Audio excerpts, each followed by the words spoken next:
Aujourd'hui, on est le 4 février 1997. Je mène une interview avec Madame Madeleine Végier. Je m'appelle Peggy Frankston. On est à Deauville en France. L'interview se déroule en français. On est sur la cassette numéro 1. Bonjour Madame Végier. Bonjour Peggy. Pouvez-vous vous présenter? Alors, je m'appelle Malka Widerman, W-I-D-E-R-M-A-N, épouse Végier, W-E-G-I-E-R, de prénom Madeleine. Je suis née le 1er octobre 1924, j'ai donc 72 ans, et je vis à Deauville depuis 6 ans. Vous êtes née dans quelle ville? Je suis née à Paris, 12e arrondissement, à l'hôpital Rothschild. Mes parents arrivant de France, bon, c'était l'hôpital où tous les Juifs allaient. Et mes parents sont donc arrivés en France début 1923 et je suis née un an après. Parlez-nous un peu de votre famille, votre père, votre mère. Alors mon père... Il s'appelait d'abord comment? Mon père s'appelait Mojek Widerman, comme je l'ai appelé. On l'appelait Maurice, bien sûr, et ses amis l'appelaient Moïse Aaron, de son prénom. C'était un monsieur d'un certain âge qui était marié une première fois en Pologne. Il est né en Pologne. Il a été marié une première fois en Pologne. C'était un monsieur très pieux et très croyant, et il a eu 5 enfants avec sa femme. Sa femme est décédée lors de son dernier accouchement, et il a rencontré ma mère, qui avait 16 ans de moins que lui. Donc, mon père est né en 1870 et ma mère en 1886. Ils étaient tous les deux polonais. Et ils ont eu 5 enfants en Pologne. Et ils en ont même eu 6, dont un est décédé tout petit, entre deux. J'avais donc un frère aîné qui s'appelait Jacques. Je dis appelait parce qu'il est décédé. Et il avait quel âge? J'ai pas mon papier. Enfin, peu importe. Donc, le frère aîné s'appelait Jacques. J'avais une sœur qui s'appelait Ida, qui venait après lui. Entre elles, et il y en avait un qui s'appelait Bernard, et qui est décédé suite à une maladie, mais tout bébé. Ensuite, il y avait ma sœur Liba, ma sœur Hélène, une autre sœur Cécile. Moi, je venais après, j'étais l'avant-dernière, et mon frère Robert, qui était le Benjamin. Nous étions français, lui et moi, nous sommes nés en France. Qu'est-ce qui était le métier de votre père? Mon père était façonnier, il était culottier, il faisait des pantalons pour un patron. Alors il travaillait à la maison, où il avait installé une machine, et puis il travaillait à la maison. Et en Pologne aussi? En Pologne. Je lui ai jamais demandé ce qu'il faisait en Pologne. Non, je ne pourrais pas vous dire. Je ne pourrais pas vous dire. Je sais ce qu'il faisait en France. Voilà. Et puis, bon, alors, je suis donc née en 1924. À l'âge de 3 ans, je suis allée à l'école. Nous habitions rue des Deux Ponts, dans l'île Saint-Louis. Un immeuble qui avait été construit par une dame juive, une parente des Rothschild, qui avait construit cet immeuble pour des familles juives qui arrivaient de l'étranger, pour les aider. Et nous habitions dans cet immeuble. Nous étions quand même 7, mais enfin pas très longtemps, parce que c'était un petit appartement. Enfin, les 2 aînés se sont mariés. La 3e aussi, la dernière, quand elle s'est mariée, je devais avoir 10 ans. Et ce dont je me souviens, c'est des 5 derniers que nous étions, parce qu'on avait très peu de différence d'âge. Et alors, ma mère, qui était une femme extraordinaire, bien sûr, comme toutes les mères juives, nous habitions assez loin de l'école. Elle voulait nous mettre dans une école où il n'y avait que des juifs. C'était une école laïque, mais je crois qu'il n'y avait que des enfants juifs dans cette école. Alors elle traversait le pont et elle nous emmenait à l'école là-bas. Dans le Marais? Dans le Marais, rue des Hospitalières Saint-Gervais. Il y avait une école de garçons et une école de filles. Et je suis allée de la maternelle jusqu'au certificat d'études dans cette école. Et ma mère nous emmenait tout le temps, la pauvre qui travaillait, et puis elle nous emmenait à l'école, elle allait quand même assez loin. Elle travaillait avec votre père? Elle travaillait avec mon père, elle s'occupait de la maison, elle faisait les courses, elle faisait tout. Elle faisait tout. Et ma foi, cette école, il y avait une ambiance, on n'était que des enfants juifs, tout le monde se connaissait.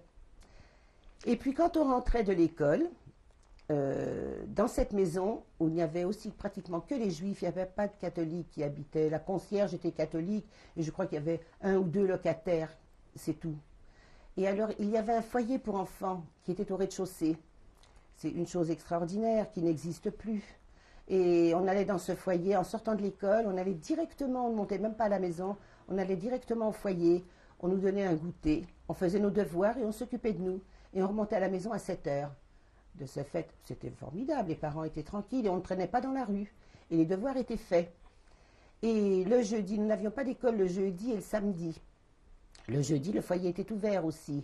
Et alors, il y avait un professeur de musique, il y avait un rabbin qui venait aussi, oui, pour nous apprendre, pour nous faire connaître la religion. À la maison, on ne s'en occupait pas beaucoup. Mes parents étaient cachers, mais enfin, nous, on était jeunes et puis on voulait vivre, on ne s'occupait pas de la religion. Vous n'alliez pas régulièrement à la synagogue? Non, non, j'allais juste voir mes parents quand ils y allaient aux fêtes. Alors j'allais les voir avec la famille, quoi, avec les enfants. Et votre père n'allait pas tous les vendredis? Si, mon père allait, si, mon père allait à la synagogue, ma mère faisait le Shabbat, allumait ses bougies, ça je m'en souviens très bien. Elle allumait ses bougies, bon, c'était la fête le vendredi soir. Et votre père ne travaillait pas le samedi? Il ne prenait pas le métro. Quand il allait voir ses enfants, ses enfants qui étaient âgés déjà, qui étaient mariés, il allait les voir à pied. Ils habitaient à Belleville et de la rue des Deux Ponts, il allait à pied. Non, il était très croyant. J'allais avec lui. J'étais souvent avec mon père. C'était comme un grand-père pour moi parce qu'il était âgé quand je suis née. Et je me souviens très bien que je l'accompagnais très souvent le samedi. Et on marchait. Et bon, alors la vie se passait comme ça. On a eu une vie simple mais heureuse, vraiment. Quelle langue parliez-vous à la maison? Alors, on parlait le yiddish, mais on parlait beaucoup le français. Et de ce fait, ma mère parlait le français quand même. Elle n'écrivait pas. Elle ne le lisait pas, mais elle le parlait. Mon père le parlait beaucoup moins, parce qu'il était beaucoup plus âgé, alors il s'est moins adapté. Alors, on parlait, puis on n'était que des jeunes français en fait à la maison, alors on parlait le français. Mais on comprenait le yiddish et on le parlait quand même. Pour communiquer avec votre mère ou votre père? Absolument, oui, tout à fait.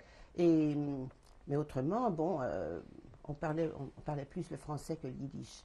À tel point que maintenant j'ai des lacunes et je fais beaucoup de fautes en yiddish. Je n'ai pas l'occasion de le parler.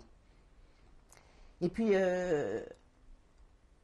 alors dans cette maison où il y avait beaucoup d'enfants, parce que c'était une maison pour des gens qui avaient beaucoup d'enfants, il y avait beaucoup d'enfants, on s'entendait très bien, et j'avais une très bonne amie j'habitais au 2e étage, elle habitait au 4e étage.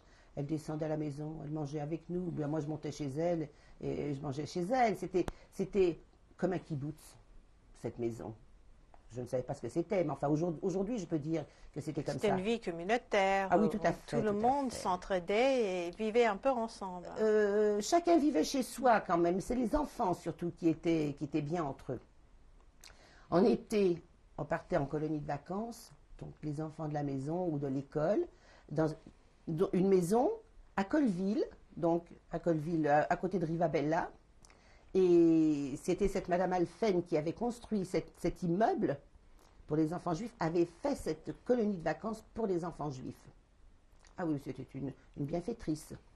Une bienfaitrice, une femme très riche, mais qui a fait profiter de son argent. Et nous allions donc dans cette colonie de vacances où c'était merveilleux. On ne connaissait pas autre chose. La grande vie, les grands cinémas, toutes ces choses-là, ça ne nous intéressait pas. On n'y faisait même pas attention, on n'y pensait même pas. C'était merveilleux. Alors, on a eu donc une enfance formidable. Alors, comme on prenait des cours d'hébreu dans ce foyer, à 12 ans, j'ai fait ma bat mitzvah. À l'époque, ça s'appelait l'initiation religieuse. Et ça me plaisait beaucoup, je dois dire. Et mon père, qui était un homme pieux et croyant, le jeudi, il y avait un rabbin qui venait à la maison, chose très rare, parce qu'il fallait que ce soit cachère et que ce soit... Et alors, mon père était un homme... Pour la religion, il était très instruit quand même. Alors, ce rabbin, il venait tous les jeudis et il recevait des gens à qui il donnait des conseils. Un rabbin qui vient dans une maison comme ça, des gens venaient le voir. Et ils ne prenaient rien, tout en sachant que mes parents étaient cachers, ils ne prenaient rien d'autre qu'un verre de thé. Oui. Et jamais il n'a mangé à la maison un verre de thé. Ça, je me souviendrai tout le temps. Je le revois, ce vieux rabbin avec une grande barbe. Et puis la vie, elle s'écoulait comme ça. Et on était... c'était formidable, c'était formidable. Mais moi, j'étais jeune, inconsciente, insouciante. Je n'aidais pas ma mère. Je laissais tout le travail à mes sœurs aînées, et puis pour qu'elles aident ma mère. Et puis, voilà. Alors, j'étais une des privilégiées de la maison, malgré tout, en étant la plus jeune avec mon frère. Et puis, bon, toute la jeunesse, elle s'est passée comme ça. Après le certificat d'études, est-ce que vous avez continué vos Alors, études? après le certificat d'études que j'ai passé, j'avais presque 12 ans. Et je suis allée rue Geoffroy-Lanier, dans une école complémentaire, où je suis restée 1 an. Et de là, ensuite, je suis allée à l'école Bischofsheim, boulevard Bourdon, où je suis restée 2 ans. Alors là, je prenais déjà des cours de secrétariat. Je faisais un petit peu d'anglais et un petit peu d'allemand. C'était une école supérieure déjà. Et à vrai dire, je continuais pour faire plaisir peut-être à mes parents, parce que les études à l'époque, ça ne m'intéressait pas tellement. Ceci dit, j'y suis quand même allée. Et je suis allée à l'école Bischofsheim jusqu'à, je crois que c'était en 1939. Jusqu'en 1939, jusqu'à la déclaration de la guerre. Et là aussi, c'était formidable. Mais, vous savez, j'étais jeune, je crois que j'étais mignonne, alors les garçons courent après, de la maison. Puis je me souviens, pour aller à l'école, il y avait un jeune homme, dont j'ai la photo encore, et lui allait travailler, ben, il m'attendait, puis il me déposait jusqu'à l'école, qui était à la Bastille, ce boulevard Bourdon. Enfin, c'était vraiment une enfance heureuse. Comment je pourrais vous dire, à la maison, il y avait pas de problème, on n'était pas trop exigeants, on ne connaissait pas autre chose, tout nous suffisait, on était bien. Qu'est-ce que je pourrais raconter? Eh ben, vous n'aviez pas eu l'air d'avoir des problèmes avec vos frères et sœurs puisque vous Non, étiez... on avait le même âge, on a 2 ans d'écart. Alors entre ma sœur Hélène qui a été déportée, bon, celle qui a été déportée à 22 ans, et moi j'en avais 18, on avait 4 ans d'écart, donc on avait des affinités. Ma sœur qui est aux États-Unis, pareil, et mon frère Robert, alors lui on était comme des jumeaux, on avait 18 mois d'écart, et bon, quand il était petit, bon, c'était le petit, il nous embêtait un petit peu. Mais ceci dit, non, on a eu une bonne vie. Non, pas de dispute, pas... non, vraiment, je ne me souviens pas. Non. Est-ce que vous aviez des amis qui s'intéressaient à la politique à l'époque? Beaucoup de juifs étaient dans le parti communiste ou les jeunesses communistes. Non. Alors mes parents, ayant une famille nombreuse, n'avaient pas tellement de fréquentation étrangère. Mon père avait un vague cousin qu'il allait voir le samedi, et un autre couple qu'il connaissait, qui habitait à la Bastille, je me souviens, rue Castex, il s'appelait Monsieur Bernard. Et il allait voir ça. Mais dans la maison, il ne fréquentait pas les gens. Et puis mes parents à la maison, on n'a jamais parlé politique. Jamais. Et puis moi, je leur demandais même pas comment ils avaient vécu. J'ai jamais demandé de détails. Et bon, quand on vieillit, on se dit, mon Dieu, mais j'aurais dû demander telle chose. J'ai jamais demandé leur vie en Pologne. Jamais. Est-ce que et vous n'êtes jamais allé en Pologne? Vous n'avez pas connu Non. des Non. parents d'autres Non, parties de la famille en Pologne? Je ne suis jamais allée en Pologne. Et non. Mais ce que je regrette maintenant, parce que quand on me pose des questions, j'aurais pu demander à mes parents, on ne s'y intéressait pas, ils étaient quand même au courant des Allemands vivant en Pologne. Pourquoi ils sont partis de Pologne? Parce qu'ils ont été certainement maltraités. Ils ne pouvaient plus rester là-bas, ils ne pouvaient plus vivre là-bas. Mais je n'ai jamais posé de questions. On ne parlait pas du fait de montée du nazisme ou ce qui se passait en Europe de l'Est ou en Allemagne? Je n'ai jamais rien entendu à la maison. Jamais. Alors que, soi-disant qu'il y a des gens qui étaient au courant. Mais chez nous, à la maison, on n'a jamais parlé de ça. On était au courant de rien. Et du fait que que vous êtes allé à une école où la plupart des autres enfants étaient juifs, hein, vous n'aviez pas peut-être à subir de l'antisémitisme français non plus. Non, non. Euh, euh, non, nous, on n'a pas souffert dans notre jeunesse de l'antisémitisme. On allait dans cette école juive qui se trouvait dans le quartier du Marais, au Pletzel, où il n'y avait que des juifs. Alors, bon, je sais qu'il y avait des bagarres entre les fascistes et les juifs et les communistes, enfin, mais c'était au loin, c'était pas dans mon quartier.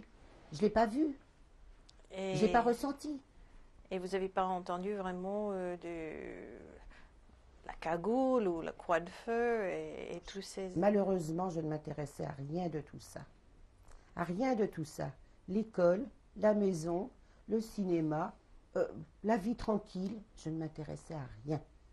Au jour d'aujourd'hui, on intéresse les enfants, on leur raconte, on leur explique. Ils sont un peu au courant quand même de la vie courante d'aujourd'hui.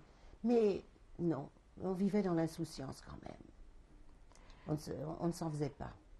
Alors, où est-ce que vous étiez au moment de la déclaration de la guerre, en août en 39? Alors, en 1939, comme nous partions tous les... elle s'est déclarée en été, la guerre. Nous étions à Colville, donc dans cette colonie de vacances, j'étais avec mes deux sœurs. Mon frère Robert était à Cabourg parce que il était tout gamin, il avait 15 ans, 14 ans, 15 ans. Il était déjà artiste et il travaillait au casino de Cabourg parce que c'était une dame qui s'occupait de lui, une madame Aron, et qui le faisait travailler même à Paris. Il chantait. Et alors nous étions à Colville. Et par un fait du hasard, c'était pendant l'Exode, au début de la guerre, on a évacué les Parisiens, et mes parents ont été évacués à Cabourg. Oui. Alors, comme mes parents étaient à Cabourg, on les avait, bon, vous savez, on leur donnait un logement. Dans les grandes maisons, il y avait des petites maisons à côté, au-dessus du garage, il y avait des appartements. Alors, on mettait les gens là. Et mes parents étaient à Cabourg. Et du fait que nous étions à quelques kilomètres de Cabourg, on est parti vivre avec nos parents. C'était Est-ce donc que est-ce que c'était organisé, cette retrait de Paris? C'est-à-dire, Ah oui, c'était organisé. C'est la mairie qui envoyait les gens, qui évacuait les gens. la mairie du 4e, la en mairie, fait, oui, a envoyé des gens à Cabourg. Oui, à Cabourg et ailleurs. Il y avait d'autres gens on les envoyait un peu partout. On évacuait les gens parce que c'était le début de la guerre et tout le monde avait peur, certainement. Alors, j'ai été retrouver mes parents avec mes sœurs. On est allé retrouver nos parents à Cabourg.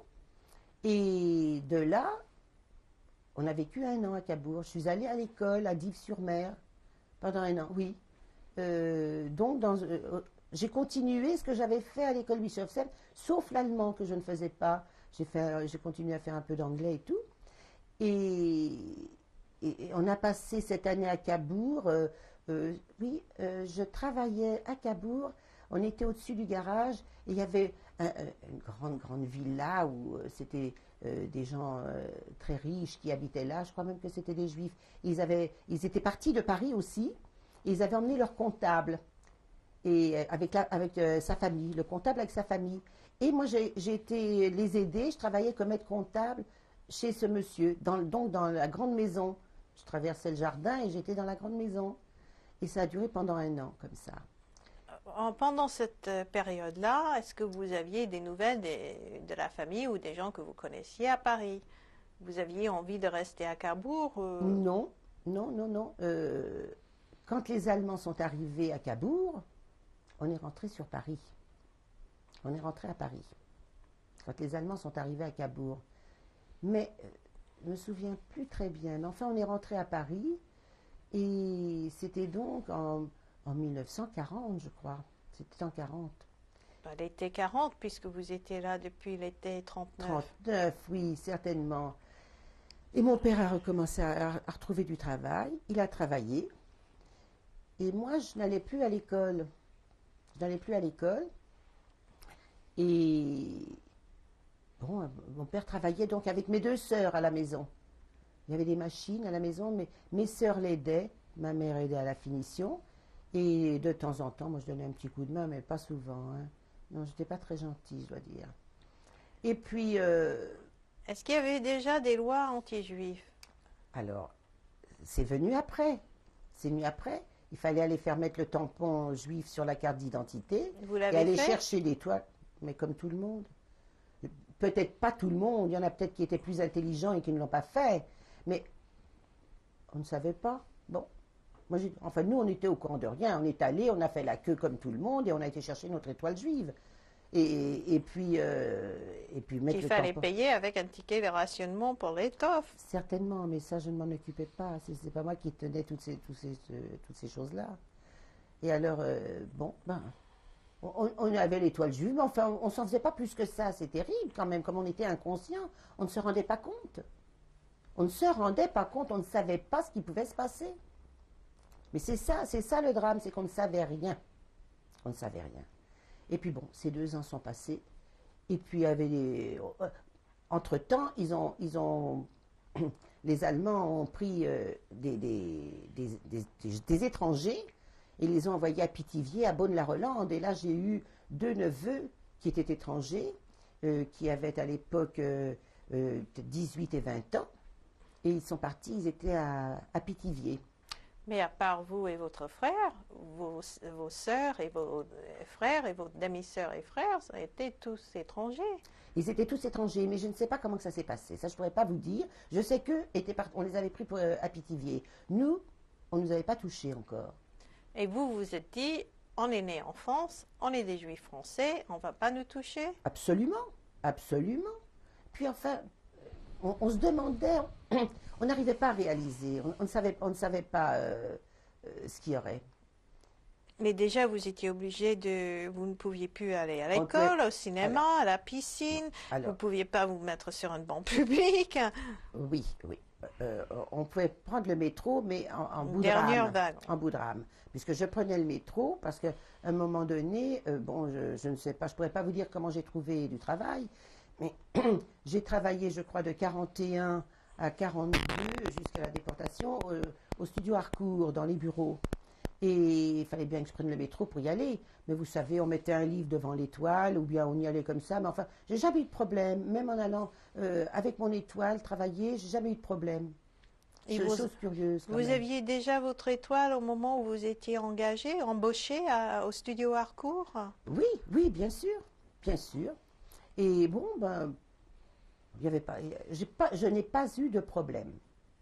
J'allais travailler, je rentrais, mais ça n'a pas duré tellement longtemps. Et bon, ben, j'étais contente. Je travaillais, je gagnais quelques francs. Ma mère était très gentille, elle me les laissait, elle était tellement formidable. Elle nous gâtait comme elle pouvait. C'est ça le drame des gens qui ne faisaient pas de mal à une mouche, mais rien, rien. Ils allaient droit à leur chemin, ils ne se faisaient pas remarquer. C'est vrai. Et voilà, ils étaient juifs. On vivait tranquillement dans notre coin, sans faire de mal à personne. Alors voilà. Et alors bon, le temps a passé, et puis on est arrivé au 16 juillet 42. 42. Et j'avais ma sœur qui a été déportée. C'était la rafle de Veldiv, c'est ça? C'était la rafle du Veldiv, le 16 juillet 42. Et ma sœur prenait des cours de diction, d'art dramatique. Alors, elle y allait le soir. Mais comme on était tous insouciants et inconscients, elle rentrait à la dernière minute à 8 heures du soir. Avant le couvre-feu. Avant le couvre-feu, mais à la dernière minute. Et quand on a su, il y a eu des échos quand même qu'il y aurait une rafle. Et ma mère ayant entendu ça, mon autre sœur, qui avait donc 2 ans de moins qu'elle, ma sœur Cécile, a entendu ça. Elle connaissait un médecin qui habitait rue de Rivoli. Elle est partie chez lui et il l'a gardée. Alors ma mère dit, bah, va donc avec elle, parce qu'elle ne savait pas exactement qui on venait chercher. Elle dit, bon, moi ton père il est âgé, il avait 72 ans, elle dit, on ne viendra pas le chercher, on ne viendra pas le toucher. Alors, bon, je continue. Et alors donc, elle a été se cacher et je suis allée avec elle. On a passé la nuit chez ce médecin. Et le lendemain, il y a eu des bruits qui couraient, qu'on ne prenait pas les Français. On était venu chercher les étrangers. J'ai laissé ma sœur et je suis partie, moi. J'arrive devant la rue des Deux Ponts et je vois tout un attroupement. Et entre autres, ma sœur, je ne la voyais, je ne l'ai pas vue. Mais entre autres, j'avais donc mon amie Paulette, qui a été déportée, qui était là avec sa mère et sa sœur. Son frère avait été pris à Pithiviers. Et il a été déporté par la suite. Je lui demande, mais qu'est-ce qui se passe et tout. Il me dit, ta sœur Hélène est déjà partie avec le premier autobus. Et elle m'a raconté, c'est épouvantable. Elle était là, et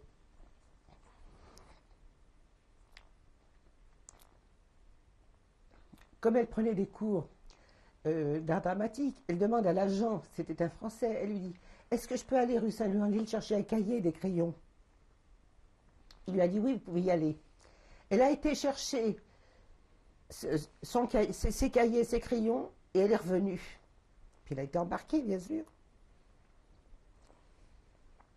Quand elle m'a dit ça, mon amie Paulette, je dis, écoute, viens, monte avec moi à la maison, tu vas rester chez nous.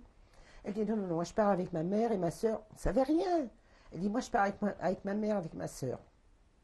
Elle est donc partie. Mais elle avait un frère aîné, elle avait un autre frère, elle avait un frère qui a été déporté, qui a été à Pithiviers. Elle avait son frère aîné qui était parti à Marseille. Alors elle me dit, tu sais, mon frère Henri est à Marseille et mon petit frère Bernard est à la campagne chez une dame. Alors sois gentil, allez le chercher. Et elle m'avait laissé, parce qu'elle habitait au 4e étage, et elle avait ses WC qui étaient sur le palier. Et elle m'avait laissé les clés de ses WC. Pour quelle raison, je n'en sais rien. Et je ne peux pas vous dire comment on a été récupérer ce petit frère, ce petit Bernard, et ma mère l'a pris chez lui à la maison. Alors oui, et il est resté, donc c'était le 16 juillet. Et le petit Bernard, je l'appelle petit Bernard parce qu'il avait 10 ans, le gamin. Et alors il est venu à la maison, il est resté avec nous, et puis bon, on continue à vivre comme ça. Ma sœur Cécile, qui est revenue après, quand la rafle a été terminée, elle est revenue à la maison. Ma mère lui a dit, écoute, il faut absolument que tu partes, tu ne peux pas rester ici, puisqu'on prend les jeunes, on prend les étrangers, il faut que tu partes.